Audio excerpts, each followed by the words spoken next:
In today's video, I will walk you through how to invest in dividend-paying ETFs or stocks using Robinhood Legend for monthly income.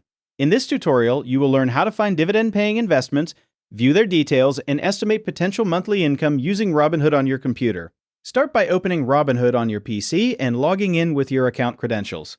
Once you are signed in, you will arrive at your dashboard where you can see your portfolio, watch list, and available tools. From here, move to the top of the page and use the search bar to find dividend-paying ETFs or stocks.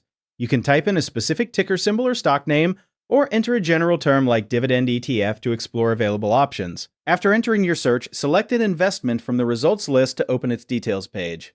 Next, click the Buy button to proceed with investing. You will then be able to enter the amount you want to invest before continuing with the purchase process.